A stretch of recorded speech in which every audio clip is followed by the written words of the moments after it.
மதுவால் இன்னைக்கு மக்கள் பாதிக்கப்பட்டு கொண்டிருக்கிறாங்க. கொலையா மது, கொள்ளையா மது, திருடா மது, பாலியல் சீண்டலா மது, அனைத்துக்கும் மதுதான் காரணமாக இருக்கு. அனைத்து குற்றத்துக்கும் பிறப்பிடமாக இருக்கக்கூடிய இந்த மதுவை இந்த அரசு தடை செய்ய மாட்டேங்குது. பஞ்சு மிட்டாய்க்கு தடை நியாயம்தான். பஞ்சு மிட்டாயில ஏதோ ரசாயனத்தை கலக்குறான், தடை செய்றீங்க.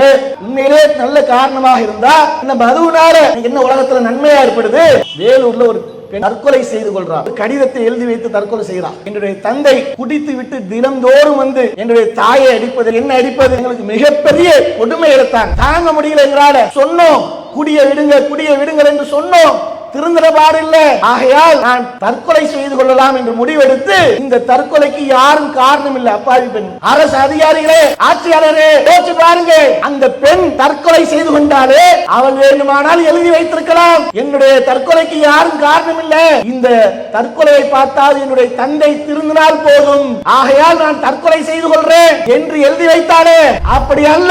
இதற்கு காரணம் அதில் இருக்கக்கூடிய அமைச்சரவைகள் காரணம், அதில் இருக்கக்கூடிய அதிகாரிகள் காரணம், அதை விற்பனை செய்யக்கூடிய ஊழியர்கள் காரணம் இல்லையா? அஸ்ஸலாமு அலைக்கும் வரஹ்மத்துல்லாஹி வபரகாத்துஹு. எல்லாம் அல்ல அல்லாஹ்வின் நல்லடியார்களே, சகோதர சகோதரிகளே, சமூக தீமைகளும் இஸ்லாம் கூறும் தீர்வுகளும் என்ற தலைப்பு இங்கே வழங்கப்பட்டிருக்கின்றது. நாம் வாழக்கூடிய இந்த தேசத்தில் பல்வேறு விதமான தீமைகள் கரை புரண்டு ஓடிக்கொண்டிருக்கக்கூடிய நிலையெல்லாம் நாம் அறிந்த ஒன்று.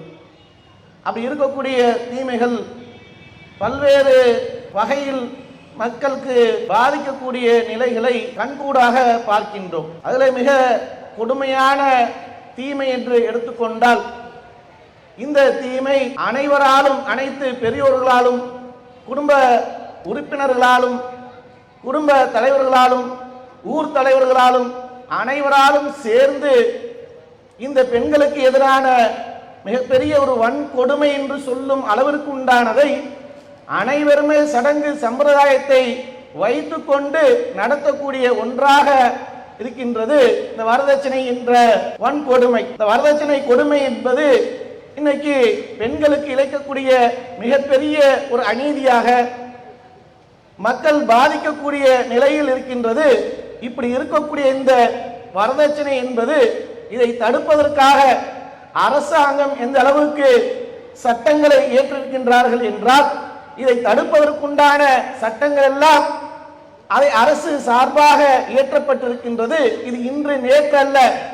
எப்போது இயற்றப்பட்ட சட்டம் என்றால் 1961 பெண்களுக்கு மிகப்பெரிய அநீதியாக இந்த வரதட்சணை இருக்கின்றது. வரதட்சணை கொடுமையால் பெண்கள் பாதிக்கப்படுறாங்க. இப்படி பாதிக்கப்படக்கூடிய இந்த பெண்களை பாதுகாக்க வேண்டும் என்பதற்காக அரசின் சார்பாக இயற்றப்பட்ட சட்டம் 1961 வரதட்சணை தடை சட்டம் என்று ஒன்று கொண்டு வந்தாங்க. அப்படி கொண்டு வந்து இன்னைக்கு 50 வருடங்களை கடந்து சென்றிருக்கக்கூடிய நிலையில் இந்த சட்டம் மக்களுக்கு, பெண்களுக்கு இந்த வரதட்சணையிலிருந்து பாதுகாப்பு கொடுக்கப்பட்டிருக்கிறதா? இந்த பெண்களுக்கு உரிய பாதுகாப்பை இந்த சட்டம் வழங்கி இருக்கின்றதா என்று நாம் பார்த்தோம் என்றால் எந்த ஒரு பயனும் இல்லாத வகையில இன்னும் அதிகரித்துக் கொண்டே இருக்கக்கூடியதை பார்க்கிறோம். பெண்களுக்கு இன்றளவும் இந்த வரதட்சணை கொடுமை இந்த அளவுக்கு உலகம் மிகப்பெரிய அளவிற்கு அறிவியலும் வளர்ச்சி பெற்றிருக்கிறது.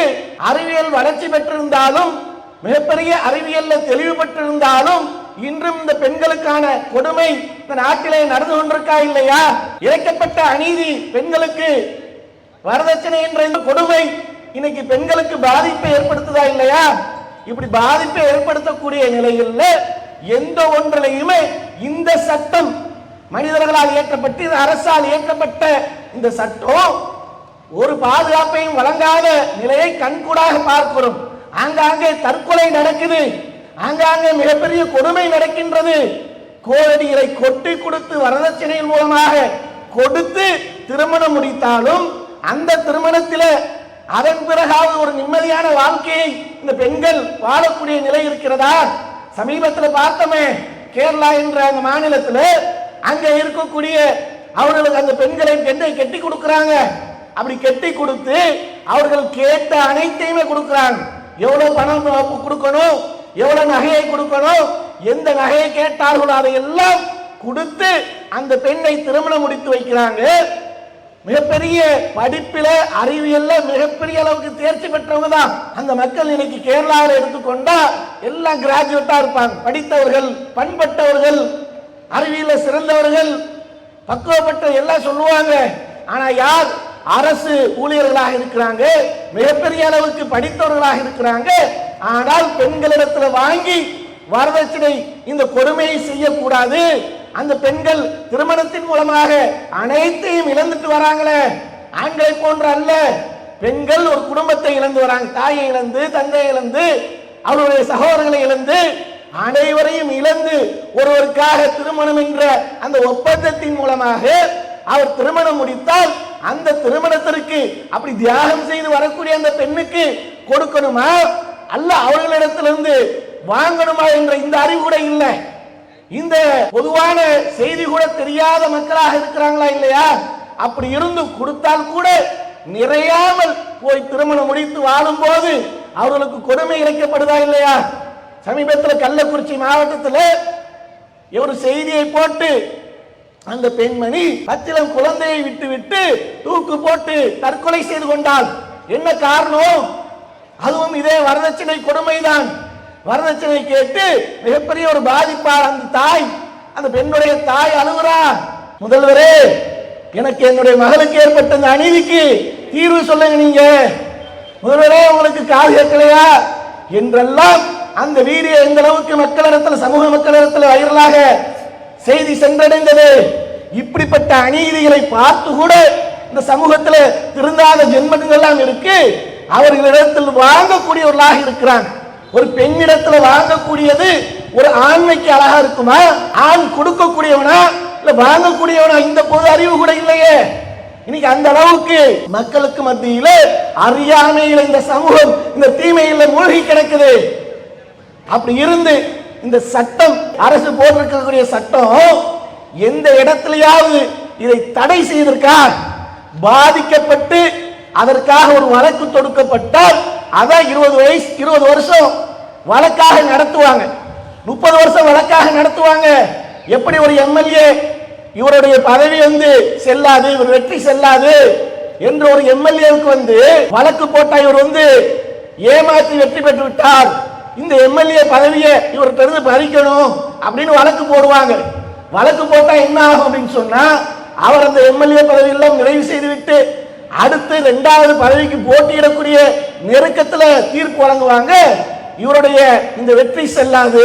இப்படிதான் இன்னைக்கு நீதிமன்றத்துடைய போக்கு போயிட்டு இருக்கு. சாதாரண ஒரு வெற்றி தோல்வியை ஆய்வு செய்து இவர் ஜெயித்தது வெற்றி சரியா தவறா, நியாயமான முறையில ஜெயித்திருக்காரா இல்ல ஏமாற்றி மக்களை ஏமாற்றி இவர்கள் ஜெயிச்சிருக்காங்களா, இந்த தீர்ப்பை வழங்குவதற்கு 5 ஆண்டு காலம் ஆகுது. அவர் அந்த எம்எல்ஏ பதவியை முடித்துட்டு போகக்கூடியது.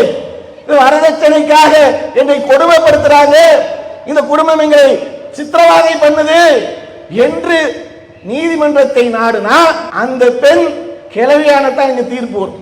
அப்படிப்பட்ட ஒரு சட்டத்தை இன்னைக்கு ஏற்றி வச்சிருக்கிறாங்க. அப்படிப்பட்ட சட்டத்தை தான் இன்னைக்கு போட்டிருக்கிறாங்க. போட்டுட்டு இன்னைக்கு எவ்வளவு திருமணங்கள் நடக்கு, எந்த மண்டபத்திலேயாவது போய் ஆய்வு செய்த வரதட்சணை கொடுத்து நடத்தப்படுது. வரதட்சணை தடை சட்டம் இருக்கு. ஆகையால் இந்த திருமணத்தை நாங்கள் தடை செய்கிறோம், ரத்து செய்கிறோம், நடத்தக்கூடாது என்பதற்காக எங்கேயாவது எந்த ஆண்டிலாவது எந்த நாட்களிலாவது இந்தியா முழுவதும் ஒரு அதிகாரி உள்ள போய் இந்த திருமணத்தை தடை செய்தார் என்ற செய்தியை பார்க்க முடியுதா? ஏன் எந்த திருமணமும் வரதட்சணை கொடுக்காம வாங்காம திருமணம் அனைத்தும் நடக்குது, ஆகையால் நாங்கள் கண்ணை கட்டி கொண்டு வேடிக்கை பார்த்து கொண்டிருக்கிறோம் அப்படின்னு சொல்ல வரீங்களா?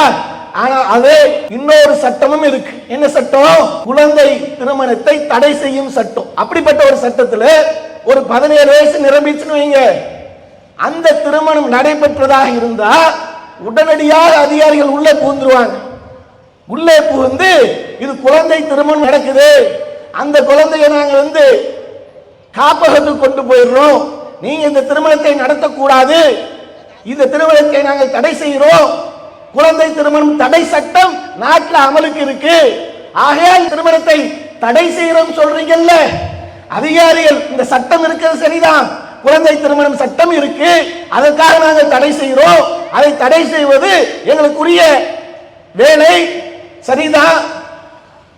அந்த குடும்பம் கெஞ்சி கூத்தாடும், இல்லைங்க இன்னும் ஒரு வாரத்தில், இன்னும் ஒரு மாசத்துல, இன்னும் கொஞ்ச காலத்துல 18 வயசு நிரம்பிடும், சூழ்நிலையினால நாங்கள் திருமணம் செய்கிறோம், அதெல்லாம் கண்டுகொள்ளவே மாட்டாங்க.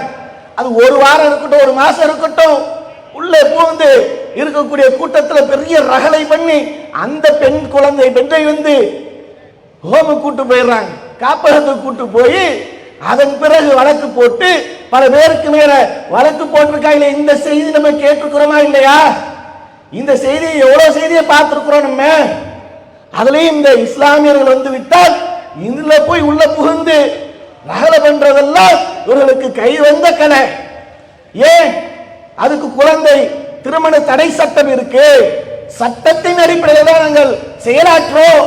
சரிதான், வரதட்சணை தடை சட்டம், வரதட்சணை திருமணங்கள் எல்லாம் வரதட்சணை வாங்காமத்தான் திருமணம் நடைபெறுதா? எல்லாம் சரியான முறையில் பெண்களிடத்தில் புடுங்காம அவர்களை உயிரை போட்டு பிடுங்குவதை போன்று பிடுங்காமல் நல்ல முறையில் தான் கொடுத்துத்தான் முடிக்கிறான் அப்படின்றத யாராவது உறுதிப்படுத்த முடியுமா? அதை மட்டும் வேடிக்கை பார்ப்பாங்க. ஏன் அதுல உடன்படுறது? வரதட்சணை வாங்குவது, அதிகாரத்தை வைத்துக் கொண்டு நான் இந்த பதவியில் இருக்கேன், நான் இந்த பொறுப்புல இருக்கேன், 100 பவுன் கொடுக்கணும், 10 லட்சம் கொடுக்கணும், வாங்கக்கூடிய இடத்திலே அவர்கள் இருக்கிறாங்களா இல்லையா? இதற்கெல்லாம் சவுக்கடியாக தக்க பதிலாக மார்க்கம் சொல்கின்றது. அல்லாஹ் தனது திருமறை குர்ஆனிலே சொல்றான், நீங்கள் ஒரு பெண்ணை திருமணம் முடிப்பதாக இருந்தால் அப்படிக்கக்கூடிய அந்த திருமணத்திற்கு அந்த பெண்ணுக்கு நீ மகர் கொடையை கொடுக்கணும், மனக்கொடையை கொடுக்கணும். அது எவ்வளவு என்றால் மலை அளவு கேட்டாலும் கொடுக்கணும். ஏன் மலை அளவு கேட்டாலும் கொடுக்கணும் என்று இறைவன் சட்டத்தை வகுத்து வைத்திருக்கிறானே. என்ன காரணம்? அந்த பெண் என்பவள் அவ்வளவு தியாகத்துக்கு உட்பட்டு அனைத்தையும் இழந்து, உன்னுடைய திருமண ஒப்பந்தம் என்பதற்காக அனைத்தையும் இழந்து வரானே. அப்படி இழந்து வரக்கூடியவனுக்கு நீ கொடுக்கணுமா வாங்கணுமா? வாங்கக்கூடாது, கொடுப்பதுதான் சரியான சட்டம் என்று இறைவனுடைய இறை சட்டம் சொல்லுது. இதுல இஸ்லாமியர்களும் அறியாமையில் இருக்கக்கூடிய மக்கள் வாங்கக்கூடியவர்களாக இருக்கிறார்கள். அதற்கு எதிராக தமிழ்நாடு தௌஹீத் ஜமாத் சார்பாக பல ஆண்டு காலமாக பிரச்சாரத்தை முன்னெடுத்தது நோக்கத்தில் இன்னைக்கு எவ்வளவு பிரச்சனைகள் எல்லாம் தீர்ந்திருக்கு. மார்க்கத்தை சொல்றோம், இறை சட்டம் இப்படிப்பட்ட சட்டம் கொடுக்கணுமே தவிர அந்த பெண்களிடத்தில் வாங்கக்கூடாது. இது அல்லாஹ் இடத்துல மிகப்பெரிய கேள்விக்குறியாக அல்லாஹ்வுடைய சட்டத்தை மாற்றுவதற்குண்டான பொருளாக அமைந்துவிடும். அப்படி வாங்காதீர்கள் என்று மக்களிடத்தில் பிரச்சாரத்தை முன்னெடுத்தோம். இன்னைக்கு முஸ்லீம்களுடைய சமூக மக்களிடத்தில் மிகப்பெரிய மாற்றம். வரதட்சணையை ஒழித்து காட்டியிருக்கிறோம். முழுமையாக ஒழிக்காவிட்டாலும் அந்த அளவுக்கு மாற்றத்தை உருவாக்கி இருக்கிறோம். வாங்குவது குற்றம் என்று கொண்டு வந்து சேர்த்திருக்கோம். அதே இந்த அரசியல் சட்டம் இன்னைக்கு அனைவருக்குமான சட்டமாகத்தானே இருக்கு. இன்னைக்கு யார் இந்த சட்டத்தை போட்டதனால் உணர்ந்திருக்கிறாங்க சொல்லுங்க பார்ப்போம். அதை சட்டமாகத்தான் வைத்திருப்பார்களே ஒழிய அதை ஒருபோதும் என்ன செய்ய மாட்டாங்க. அவர்களுக்கு உண்டான எந்த ஒரு பாதிப்பு வந்தாலும் சரி, பெண்களுக்காக நாங்கள் குரல் கொடுப்போம், பெண்கள் எங்கே பாதிக்கப்பட்டாலும் ஓடோடி நிற்போம் என்றெல்லாம் பேசுவாங்க. பேசினாலும் அவர்களுக்கு உண்மையான பாதிப்பு என்ன? ஒரு திருமண நிகழ்வு மூலமாக வரதட்சணை என்ற கொடுமை இன்னைக்கு நாட்டில் ஆங்காங்கே நடந்து கொண்டிருக்கு. இதை தடை செய்வதற்கு அதற்காக முன்வந்தது. ஆனா இறை சட்டம் அதற்கான தடையை விதிக்கின்றது. மகரை கொடுக்க வேண்டும் என்று சொல்கின்றது. அதன் மூலமாக மிகப்பெரிய ஒரு மாற்றத்தை உருவாக்கி இருக்கிறோம் சமூக மக்களிடத்தில். இப்படிப்பட்ட ஒரு தீமைகள் பெண்களுக்கு எதிராக நடைபெறுதா இல்லையா? அதே போல இன்னைக்கு மக்களிடத்தில் சினிமா என்ற இந்த நிகழ்வு மூலமாக சமூகத்தில் மிகப்பெரிய ஒரு தீமைகள் கரைபுரண்டி ஓடி கிடக்கு. இளைஞர்களுக்கு மத்தியில சினிமா பைத்தியம் பிடித்துக் கொண்டு ஒருத்தன் தளபதின்றான், தலைக்காக உயிரை கொடுப்பேன், தளபதிக்காக உயிரை கொடுப்பேன். அவர்களுடைய படம் வந்து விட்டா போதும். ஒவ்வொரு வருடமும் பொங்கல் தீபாவளி வந்து போயிட்டு தான் இருக்கும். ஒவ்வொரு வருடமும் இவர்கள் அந்த காலகட்டங்களில் படத்தை வெளியிடுவதை வழக்கமாக வைத்திருக்கிறாங்க. அப்படி வழக்கமாக வைத்திருந்தா அந்த மாதிரியான காலகட்டங்கள்ல நடக்கக்கூடிய அநியாயங்கள் எந்த அளவுக்கு அநியாயம் நடக்குது. ஒருத்தருடைய படம் வெளியில வந்தா தியேட்டர் வாசல் நின்று பாலாபிஷேகம் பண்றாங்க. அவருடைய படத்துக்கு கட் அவுட்ல போய் பாலை எடுத்துட்டு போய் பாலாபிஷேகம் பண்றேன்னு நிக்கிறான். பாலாபிஷேகம் பண்ணி என்னுடைய தலை தான் பெரியவர், தளபதி தான் பெரியவர் என்று கட் அவுட்ல அடித்து பிறல்றாங்க. நடந்த சம்பவம் சென்னையில கடந்த பொங்கல்ல வெளியான ஒரு படம். அதுல போய் சிறப்பு காட்சியை பார்க்கணுன்றதுக்காக போறான். தியேட்டருக்கு முன்னாடி பார்த்தா ஒரு கண்டெய்னர் லாரி போகுது. கண்டெய்னர் லாரி மேல அந்த மகிழ்ச்சியில மிகுதியில மேல போய் கண்டெய்னர் லாரி மேல போய் நின்று ஆடுறான். கண்டெய்னர் லாரி மேல நின்று ஆடி அந்த மகிழ்ச்சி மிகுதியில அங்க இருந்து குதிக்கிறான். விழுந்தது ஏடாவிடமாக விழுந்து மிகப்பெரிய ஒரு பாதிப்பு ஏற்பட்டு தலையில் அடிபட்டு உடனே தூக்கிட்டு ஓடுறாங்க. தூக்கிட்டு ஓடுனா மருத்துவமனைக்கு கொண்டு செல்லக்கூடிய வழியிலேயே உயிர் பிரிந்து விட்டது. யாருக்காக ஆடினானோ, எந்த நடிகருக்காக ஆடினானோ, எந்த நடிகரை தன்னுடைய தலைவன் என்று ஏற்படுத்தி கொண்டு அங்கே ஆட்டு குத்தாட்டம் போட்டானோ அந்த தலைவனை பற்றி கேர் பண்ணவே இல்லை, அதை சட்டம் பண்ணவே இல்லை. ஆகா, என்னுடைய ரசிகனாச்சே விழுந்துட்டானே, நமக்காகத்தானே இவ்வளவு பண்ற, அவனுடைய பாதிப்புல பங்கு பெறணும் என்று எவனாவது எந்த நடிகராக போய் நின்றுக்கிறானா? இன்னும் ஒரு சேலத்தில் அதே மாதிரி நடக்குது. தியேட்டர்ல போய் நின்று கதவு டோர் மேல நின்று ஆடுறான். தொங்கிட்டு என்னென்னவோ அநியாயம் அட்டு குரங்கு சேட்டைகள்லாம் பண்றார்கள். கீழே விழுந்து கை உடஞ்சி விட்டது. உடனே ஹாஸ்பிட்டலுக்கு தூக்கிட்டு போறான். தூக்கிட்டு போய் கட்ட போட்டா மருத்துவமனையில இருக்கல. மருத்துவமனையில இருந்து மருத்துவத்தை பார்க்கல. கட்டை பிரித்துட்டு என்னுடைய தலைவருடைய படம் அங்க ரிலீஸ் ஆகுது, இங்க என்னால இருந்து பொறுத்துக்க முடியாது, எனக்கு மருத்துவம் தேவையில்லை, நான் தியேட்டர்ல போய் உடனே என்னுடைய தலைவனுடைய படத்தை பார்க்கணும் ஓடுறான். இதை பத்தி என்னுடைய தலைவன் தலைவன் தலைவன் என்று சொல்றானே, கொஞ்சமாவது அதுல கேர் பண்ணி நமக்காகத்தானே விழுந்தான், நமக்காகத்தானே பாதிக்கப்பட்டான்.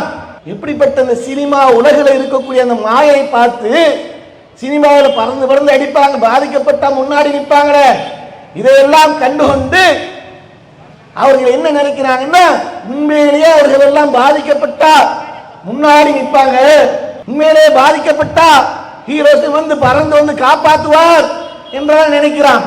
தென் மாவட்டங்களில் பாதிப்பு ஏற்பட்டுச்சா இல்லையா? மழை வெள்ளங்கள் ஏற்பட்டு மக்கள் எவ்வளவு கஷ்டப்பட்டாங்க, எவ்வளவு துன்பப்பட்டாங்க. தண்ணி இல்லாம, சோறு இல்லாம, போக்குவரத்துக்கு வழி இல்லாமல் எவ்வளவு பாதிக்கப்பட்டு தென் மாவட்டங்களில் சென்னைகள்ல மிகப்பெரிய அளவுக்கு பாதிக்கப்பட்டு நின்றாங்களே.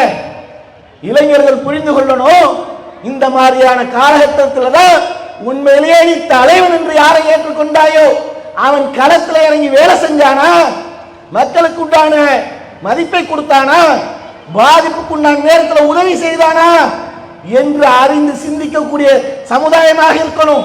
என்ன நடந்தது?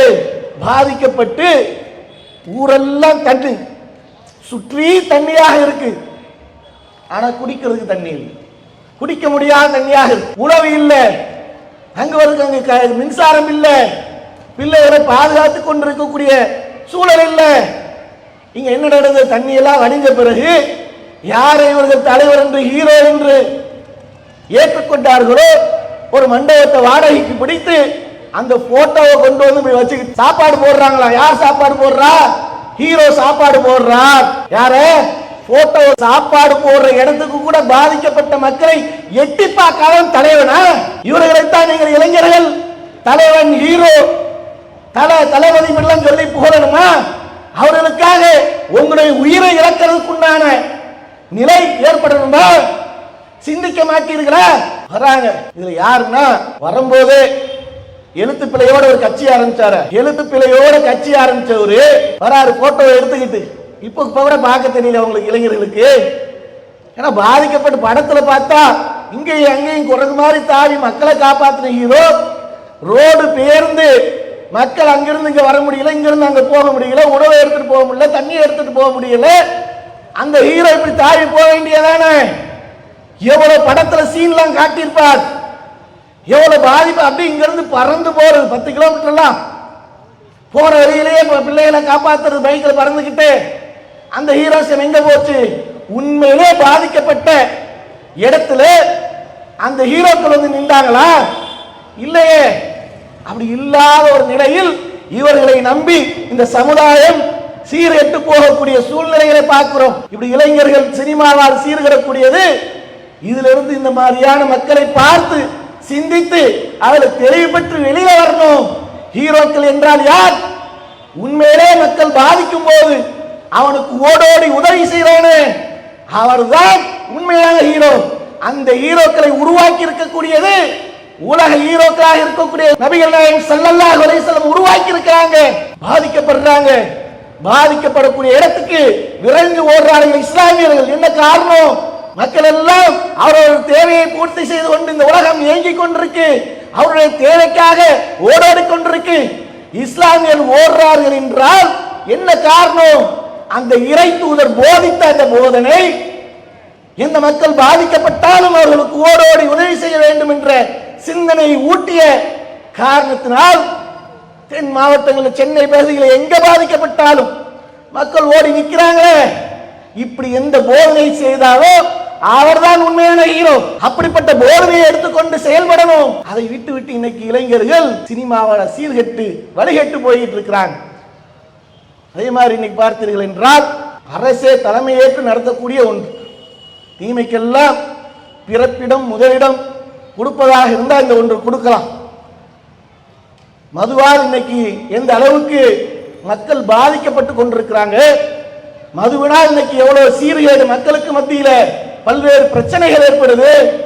அனைத்துக்கும் கொலையா மது, கொள்ளையா மது, திருடா மது, பாலியல் சீண்டலா மது, அனைத்துக்கும் மதுதான் காரணமாக இருக்கு. அப்படிப்பட்ட அனைத்து குற்றத்துக்கும் பிறப்பிடமாக இருக்கக்கூடிய இந்த மதுவை இந்த அரசு தடை செய்ய மாட்டேங்குது. அதை விட்டுட்டு பஞ்சு மிட்டாய்க்கு தடை. இன்னைக்கு என்னவா? பஞ்சு மிட்டாய்க்கு தடை செய்யறாங்க. நியாயம்தான். பஞ்சு மிட்டாயில ஏதோ ரசாயனத்தை கலக்குறான், தடை செய்யறீங்க. ஏன்? காரணத்தை கேட்டா அதிகாரி பேட்டி கொடுக்கிறாரு, பஞ்சு மிட்டாய் இனிமே யாரும் விற்க கூடாது, எல்லாத்தையும் புள்ள பிடிக்கிற மாதிரி பிடிச்சி பீச்சில் வச்சுட்டு இருக்கிற பஞ்சு மிட்டாய் எல்லாம் அப்படி மலை மாதிரி சேர்த்து வச்சு உட்கார வச்சு பேட்டி கொடுக்குறாங்க. என்னப்பா காரணம்? நிருபர்கள் போய் பேட்டி கேட்கிறாங்க. என்ன காரணம்? இவர்கள் எல்லாம் ஏதோ புள்ள பிடிக்கிற மாதிரி பிடிச்சி வச்சிருக்கீங்களே, காரணம் என்ன அப்படின்னு சொல்லி கேட்டா, இந்த பஞ்சு மிட்டாயில கலர் சேர்க்கிறாங்களே, இது மிகப்பெரிய மனிதனுக்கு தீங்கிழைக்கக்கூடிய ரசாயன வேதிப்பொருள் கலந்திருக்கு. இதை ஒருத்தர் சாப்பிட்டா அதனால அந்த மனிதனுக்கு மிகப்பெரிய ஒரு பாதிப்பு, உபாதைகள் ஏற்படும், புற்றுநோயை உண்டாக்கும், பல்வேறு உபாதைகளை உருவாக்கும். அதனால இவர்களை பிடித்து வைத்திருக்கிறோம். இனிமே பஞ்சு மிட்டாய்க்கு நாங்கள் தடை விதிக்கிறோம். எவனும் பஞ்சு மிட்டாய் விற்க கூடாது. சரிதான். அதுல பாதிப்பு இருந்தா, உண்மையிலே நல்ல காரணமாக இருந்தா, மக்களுக்கு பாதிப்பு ஏற்பட்டக்கூடிய சூழல் இருந்தால் கண்டிப்பாக தடை செய்யணும். நியாயமான ஒன்றுதான். இதை யாரும் மாற்று கருத்து சொல்ல மாட்டாங்க, இதை யாரும் எதிர்க்க மாட்டாங்க. அதே நேரத்தில் இந்த மதுவினால இன்னைக்கு என்ன உலகத்துல நன்மையா ஏற்படுது? இந்த மதுவினால உலகத்துக்கு மிகப்பெரிய நன்மை ஏற்படுது. மக்கள் எல்லாம் சுகபோகமா வாழ்வதற்கு, குடும்பம் எல்லாம் இன்னைக்கு மகிழ்ச்சியாக வாழ்வதற்கு இந்த மதுதான் முதலிடமாக இருக்கு. அதனால நாங்க அரசே அமைச்சரவை போட்டு, IAS அதிகாரி போட்டு, அதற்கென்று அதிகாரிகளை நியமித்து, அதற்கென்று கடைகளை நியமித்து, அதற்கென்று ஆயிரக்கணக்கான ஊழியர்களை வைத்து நாங்கள் மதுவை விற்பனை செய்கிறோம் என்றால், அந்த விற்பனை செய்வது மூலமாக எவ்வளவு குடும்பம் மகிழ்ச்சியாக இருக்கு தெரியுமா? அந்த மகிழ்ச்சிக்கு பாராயிடக்கூடாதுன்றதுக்காகத்தான் நாங்க ஒரு துறையை அமைத்து மது விற்பனை அரசை நாங்க தலைமையேற்று நடத்துறோம். அப்படி சொல்ல வரீங்களா? வேலூர்ல ஒரு பெண் குழந்தை, ஒரு பெண் என்ன பண்றான்னா தற்கொலை செய்து கொள்றார். கடிதத்தை எழுதி வைத்து தற்கொலை செய்கிறார். என்னுடைய தந்தை குடித்து விட்டு தினந்தோறும் வந்து என்னுடைய தாயை அடிப்பது, என்ன அடிப்பது, எங்களுக்கு மிகப்பெரிய கொடுமை எடுத்தாங்க. தாங்க முடியல எங்களால. சொன்னோம் குடிய விடுங்க, குடிய விடுங்கள் என்று சொன்னோம், திருந்துற பாடு இல்லை. ஆகையால் நான் ஒரு முடிவை எடுத்திருக்கிறேன். நான் தற்கொலை செய்து கொள்ளலாம் என்று முடிவெடுத்து, இந்த தற்கொலைக்கு யாரும் காரணம் இல்லை. அப்பாவி பெண், அப்பாவி பெண்ணா நடந்ததுனால யாரும் காரணம் இல்லைன்னு எழுதி வச்சுட்டு போயிருக்கு. அதுக்கு யாரும் காரணமா இல்லை. இந்த தற்கொலைக்கு யாரும் காரணம் இல்லையா? சொல்லுங்க, யோசிச்சு பாருங்க. அரசு அதிகாரிகளே, ஆட்சியாளரே யோசிச்சு பாருங்க, அந்த பெண் தற்கொலை செய்து கொண்டாலே அவள் வேண்டுமானால் எழுதி வைத்திருக்கலாம், என்னுடைய தற்கொலைக்கு யாரும் காரணம் இல்லை, இந்த தற்கொலையை பார்த்தால் என்னுடைய தந்தை திருந்தினால் போதும், ஆகையால் நான் தற்கொலை செய்து கொள்றேன் என்று எழுதி வைத்தாலே யாரும் காரணம் இல்லை என்று அந்த அவலை பெண் சொன்னாலே, அப்படி அல்ல. இதற்கு காரணம் எங்கே இருந்து? எம்ஜிஆர்ல இருந்து ஆரம்பிக்குது, கலைஞர்ல இருந்து ஆரம்பிக்குது, ஜெயலலிதாவில இருந்து ஆரம்பிக்குது, எடப்பாடியில இருந்து ஆரம்பிக்குது, மு க ஸ்டாலின் வரைக்கும் ஆரம்பித்து அதில் இருக்கக்கூடிய அமைச்சரவைகள் காரணம், அதில் இருக்கக்கூடிய அதிகாரிகள் காரணம், அதை விற்பனை செய்யக்கூடிய ஊழியர்கள் காரணம் இல்லையா? காரணம் இல்லை என்று அந்த பெண் அறியாமையில் எழுதி வைத்து விட்டார். அவருடைய தற்கொலைக்கு யார் காரணம்? இது மாதிரி தினந்தோறும் அறிந்த செய்தி ஒன்று, அறியாமையில் எவ்வளவு பாதிப்பு ஏற்படக்கூடிய நிலைகளாக இருக்கு. கணவரை இழந்த பெண்கள், இன்னைக்கு சமீபத்தில் ஒரு அறிக்கை வருது. என்ன அறிக்கை அப்படின்னு சொன்னா, கணவரை இழந்த பெண்கள் விதவைகள் அதிகமாக தமிழ்நாட்டில் இருக்கிறாங்க. இதற்கு என்ன காரணம்? தேசிய அளவை விட சதவீதத்தில் தமிழகம் கேரளம் அதிகமாக இருக்கு. தேசிய அளவில் விதவைகள் எவ்வளவு பேர் இருக்காங்க அப்படின்னு சொன்னா, மக்கள் தொகை ஒட்டுமொத்த மக்கள் தொகையில 4.6% மக்கள் பெண்கள் விதவைகளாக இருக்கிறாங்க. இதுல கேரளாவில் மட்டும் 6.7% மக்கள் பெண்கள் விதவைகளாக இருக்கிறாங்க. தமிழகத்தில் 6.4% பெண்கள் விதவைகளாக இருக்கிறாங்க. தேசிய சராசரியை விட தமிழகத்தில் இருக்கக்கூடிய சராசரி விதவைகளை அதிகமாக பெற்றிருக்கக்கூடிய மாநிலமாக இருக்கு. ஏன், என்ன காரணம்? இதை பற்றி ஆய்வு பண்றாங்க. எதற்காக ஆய்வு பண்றாங்கன்னா, இப்ப சமீபத்தில் தமிழ்நாட்டிற்கான மகளிர் கொள்கை என்று முதல்வர் கொண்டு வந்தாரே, பெருமிதமாக அறிவித்தாரே மகளிர் கொள்கை. இந்த கொள்கையின் மூலமாக மக்களை தமிழ்நாட்டில் இருக்கக்கூடிய அனைத்து மக்களுக்கும் சமூக நீதியை உறுதி செய்வது, அவர்கள் உரிமையை பெற்று அவர்களுக்கு உரிமை வழங்குவது, பெண்களுக்கு சம வாய்ப்புகளை அளிப்பது, அமைதியான வாழ்க்கையை பெண்களுக்கு கொடுப்பது சொல்லிட்டு பெருமிதமாக சொன்னார். இந்திய நாட்டிலேயே பெண்களுக்கு சம உரிமை கொடுக்கக்கூடிய, பெண்களுக்கு என்று ஒரு கொள்கை வகுக்கக்கூடிய மாநிலம் தமிழகம் சொன்னார். சரிதான். ஆனா ஏன் விதவைகள் அதிகம் ஆய்வு செய்யறாங்க? அதே அந்த கொள்கையை நடைமுறைப்படுத்துவதற்காக ஆய்வு செய்யறாங்க.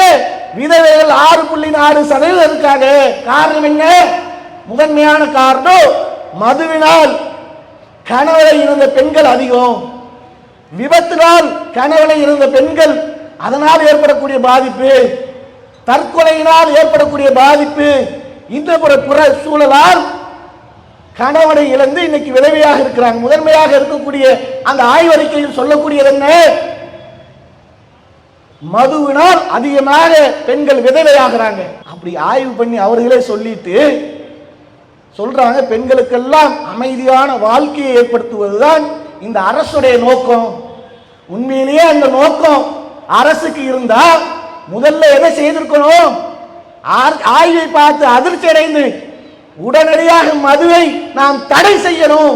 நான் உத்தரவு போடுறேன், இந்த பெண்கள் எல்லாம் விதவைகளாக இருக்கிறாங்க, அதிகமாக தேசிய சராசரியை விட அதிகமாக இருக்கு, நான் தடை செய்கிறேன் என்று உத்தரவு போட்டிருக்கணுமா இல்லையா? உண்மையான அக்கறை கொண்டிருந்தா அந்த இடத்துல எந்த ஆட்சியாளராக இருந்தாலும் சரி அதான செய்திருக்கணும். செய்யப்பட்டதா? மதுவை இன்னும் ஜோரா இன்னைக்கு தான் வேலை நடக்குது.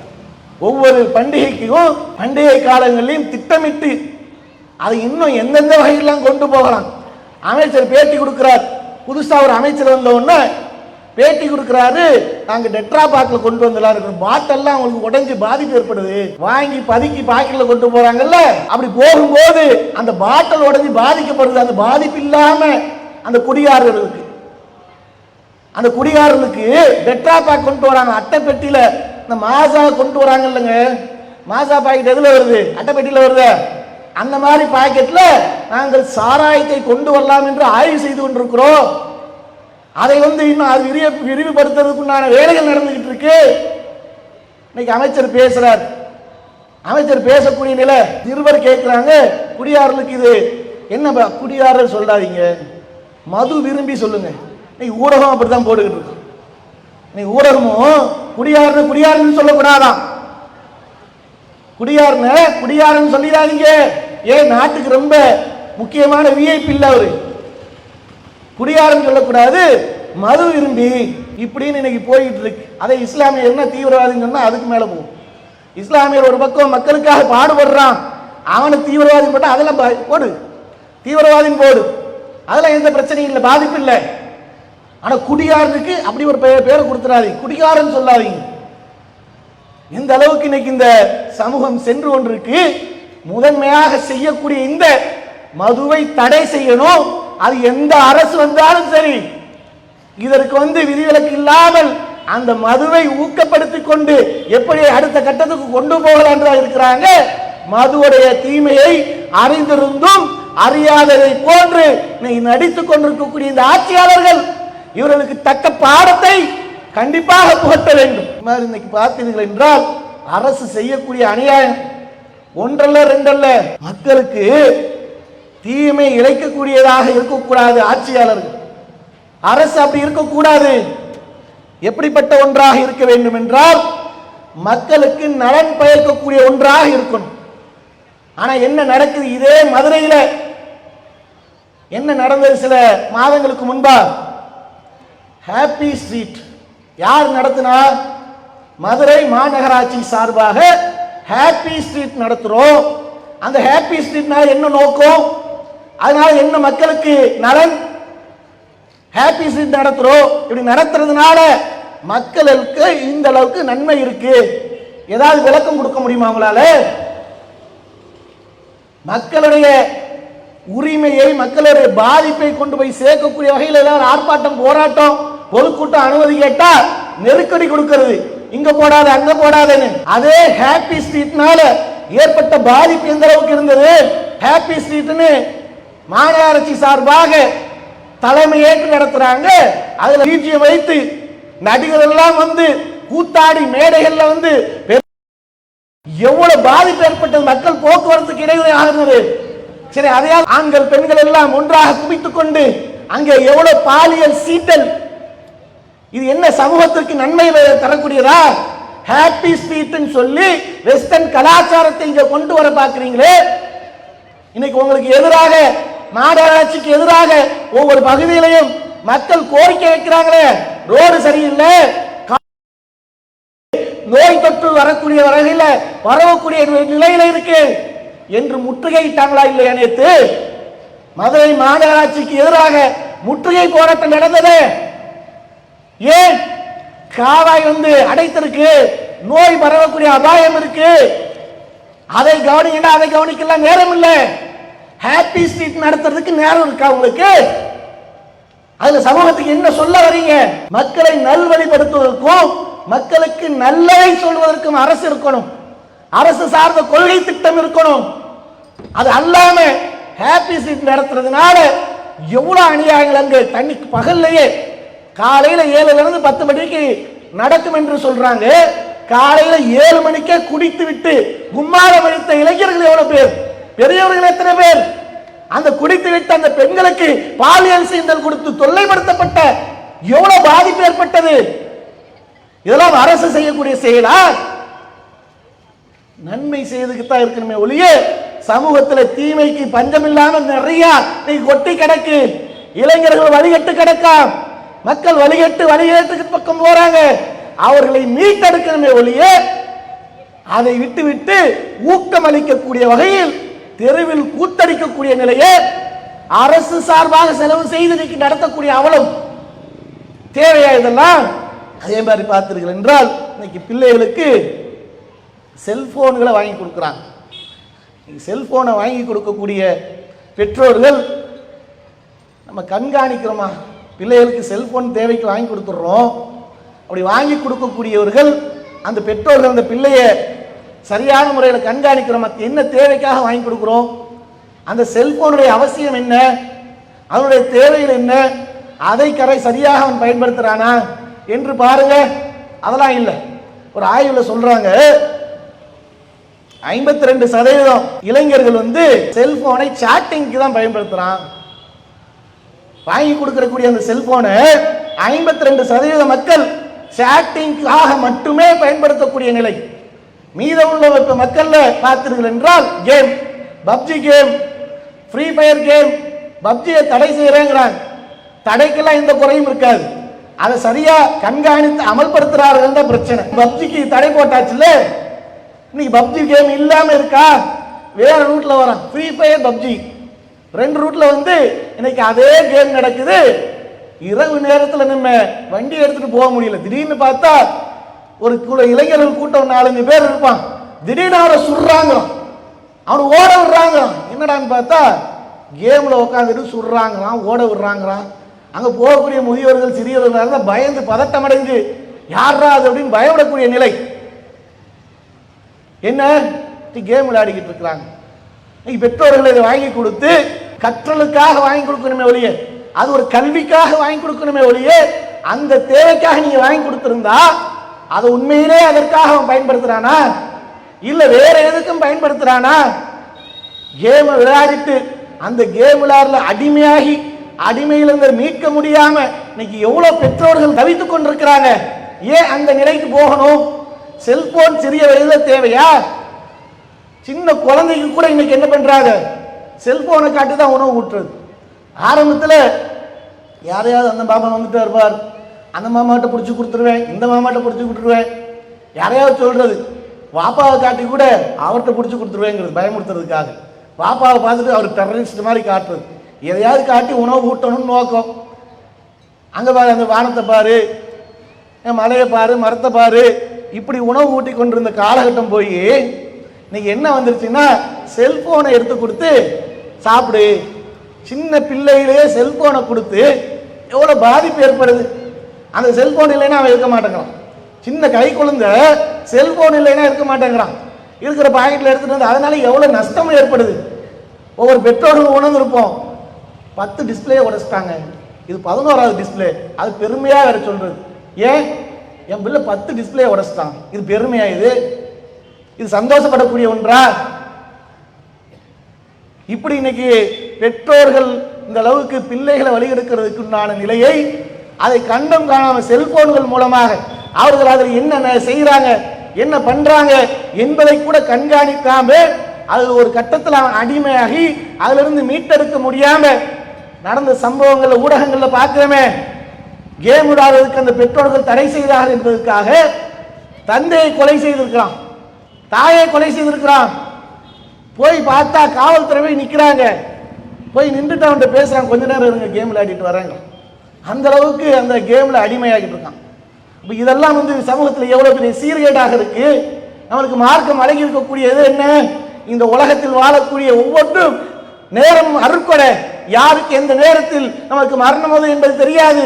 அப்படிப்பட்ட அந்த நேரத்தில் அந்த பிள்ளைகளுக்கு எதை போதித்து நேரத்தை போதிக்கணும். நம்ம அடங்கி இருக்கக்கூடிய இந்த நேரத்தை வீண் செய்துவிடக் கூடாது. நாளை மறுமைக்காக நம்ம வாழணும்.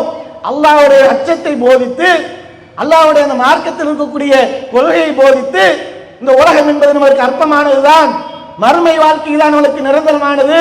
இங்கே நாம் செய்யக்கூடிய ஒவ்வொரு நேரத்தில் வீண்வரையும் கூட விசாரிக்கப்படும். நாம் செய்கின்ற ஒவ்வொரு பொய், நம்ம மறைக்கக்கூடிய ஒவ்வொன்றையும் அல்லாஹ் நாளைக்கு அம்பலப்படுத்துவான். ஆகையால் இந்த உலகத்தில் வாழும்போது பொய் சொல்லாத, மறைக்காத, நேரத்தை வீண்வரையும் செய்யாத, மார்க்கத்துக்கு முரணாக நடக்காத. எவ்வளவு போதனைகள் இருக்கு. அந்த போதனைகள் எல்லாம் ஊட்டி வளர்த்தோம் என்றால் ஒரு சிறந்த சமூகத்தை நம்மால் கட்டமைக்க முடியும். இல்லை என்றால் இன்னைக்கு சமூக மக்களிடத்தில் கரைபுரண்டு இருக்கக்கூடிய பல்வேறு வகையில் தீமைகள் இருக்கு. அதுல இருந்து நம்முடைய மக்கள் அடிமையாகிவிட்டார்கள் என்றால் மீட்பது என்பது ரொம்ப சிரமமா போயிடும். அப்படிப்பட்ட சமூக தீமையிலிருந்து நம்முடைய சமுதாயத்தை பாதுகாக்க வேண்டும். அப்படி பாதுகாத்து நல்ல வழியில் அந்த மக்களை வழிநடத்தக்கூடிய நன்மக்களாக நம் அனைவரையும் அல்லாஹ் ஆக்கி அருள் புரியும் என்று பிரார்த்தித்தனது உரையை நிறைவு செய்கின்றேன். வாஹிதவனா அல்ஹம்துலில்லாஹி ரப்பில் ஆலமீன். அஸ்ஸலாமு அலைக்கும். இஸ்லாம் மற்றும் சமுதாய செய்திகளை அறிந்து கொள்ள தமிழ்நாடு தௌஹீத் ஜமாஅத் யூடியூப் பக்கத்தை உடனடியாக சப்ஸ்கிரைப் செய்து கொள்ளுங்கள்.